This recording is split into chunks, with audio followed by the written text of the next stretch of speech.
Et Michel Jean, on vient de le voir, hein, cette nomination de Mary Simon, eh bien c'est historique, mais c'est aussi chargé de symboles pour le Canada.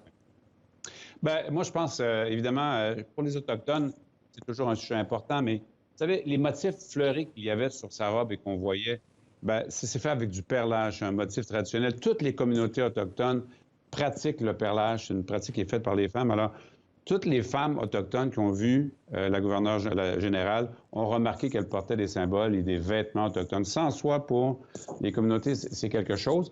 Et bien sûr, la question qu'elle ne parle pas français, au Québec, en tout cas, ça reste un sujet extrêmement controversé. Ça, il ne faut pas le nier. Justement, cette nomination historique ne fait pas, vous le dites, hein, l'unanimité. Est-ce qu'elle l'a dit, elle va s'engager à parler français? Ça fait beaucoup de remous dans le pays, tant que ça, le fait qu'elle Ben ne oui, parle pas parce que français? oui, ben du côté francophone, chez les nationalistes, beaucoup. Mais en même temps, vous savez, il y a quand même quelque chose de bizarre dans le fait qu'une femme qui parle une Inuk, qui parle l'Inuktitut, qui est parlée ici depuis 5000 ans maintenant, se fasse reprocher de ne pas parler une des deux langues officielles du Canada. Ça montre bien c'est quoi la réalité pour certains Autochtones. Elle est bilingue, elle parle l'Inuktitut et l'anglais, elle va apprendre le français. Ça veut dire aussi que quand on est autochtone et qu'on grandit dans une communauté, on doit apprendre 3 langues, sa langue maternelle et les deux langues officielles. Mais ça reste quelqu'un, évidemment, très respecté par les Autochtones d'un océan à l'autre. Mais il y a beaucoup de gens, évidemment, qui le voient autrement. Et les gens qui ne sont pas autochtones et les gens au Québec se disent « Ouais, mon choix, c'est quelqu'un qui parle qu'anglais ». C'est la réalité aussi du Canada. Il y a des gens qui revoient le pays en termes de 2 langues officielles. Il y en a d'autres qui le voient en termes de multiples communautés. C'est une réalité. On verra si elle va apprendre le français. C'est un défi pour elle, bien sûr, mais je pense qu'elle semblait sincère en disant qu'elle voulait apprendre le français. Un sacré défi, effectivement. Michel Jean, une question rapide. Je voulais savoir les contours de ce poste, gouverneur général du Canada. Ouais. Quels sont-ils? Est-ce qu'elle aura un pouvoir sur les politiques publiques également avec ce poste? Non, non, c'est essentiellement cérémonial comme poste. Elle est là pour signer les lois, elle est là pour représenter la reine. Oui, une Inuk qui va représenter la reine Élisabeth II et qui va être le symbole du gouvernement. On n'est pas à une contradiction près, nous, ici, dans ce pays. Mais essentiellement, elle n'a aucun pouvoir réel. C'est le premier ministre au Canada et son gouvernement qui dirige. C'est un symbole. Dans le contexte actuel où on est encore en train justement de trouver des dépouilles d'enfants autochtones autour d'anciens sites de pensionnats, bien sûr, ça a l'effet d'un baume pour certaines communautés, certaines personnes dans les milieux autochtones, mais en même temps, d'autres disent, oui, mais il ne faut pas laisser ça nous faire oublier une chose, et ça ne fera pas oublier, dans le fond, ce qui est arrivé dans le passé. Alors, elle arrive dans un contexte pas facile, il faut bien le dire. Mais c'est quelqu'un qui a fait beaucoup et c'est quelqu'un qui est immensément respecté aussi. Alors, c'est quand même quelqu'un qui arrive avec des outils, là, comme on dit. Michel Jean, on l'a vu, symbolique cette nomination, mais est-ce Ouais. qu'elle pourra faire avancer la cause et le quotidien de la communauté autochtone dans le pays, à votre avis? On verra qu'est-ce qu'elle va pouvoir faire, mais comme je vous disais tantôt, parfois ce sont de petites choses.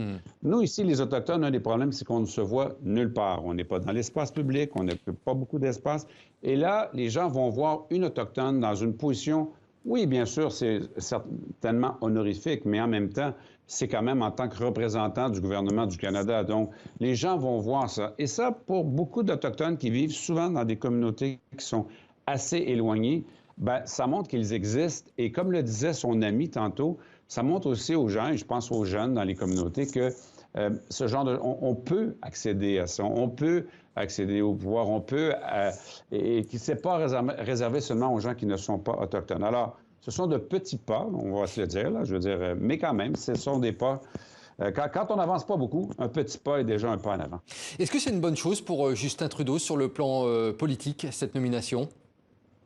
Ben, on verra, mais je pense que, en tout cas, dans l'ensemble du Canada, la nomination de Mary semble assez bien acceptée aussi. Au Québec, c'est controversé, mais les gens qui s'y opposent sont des gens qui, de toute façon, je pense notamment aux nationalistes, ne sont pas nécessairement favorables à M. Trudeau et à son gouvernement fédéraliste. Donc, toutes ces questions-là, il ne se fait pas tant d'ennemis que ça. Ça va aussi dans le sens de l'image de Justin Trudeau, les symboles, l'approche, la main tendue. Cela dit, beaucoup d'Autochtones disent c'est bien la main tendue et les gens entendent les gestes concrets. La nomination d'une gouverneure générale autochtone, c'est un geste concret. Mais ça ne change pas la vie courante et quotidienne des Autochtones. C'est là qu'on attend des progrès réels de la part du gouvernement. Michel Jean, il nous reste 30 secondes. Une question un petit peu plus personnelle. Est-ce que cette nomination de Mary Simon pourrait vous inspirer un personnage de roman à l'avenir?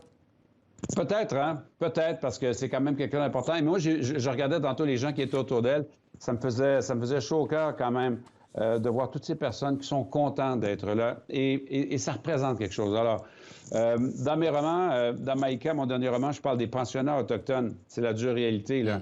On va commencer à faire des fouilles, justement, dans le pensionnat dont je parle dans Maïka, dans le nord du Québec.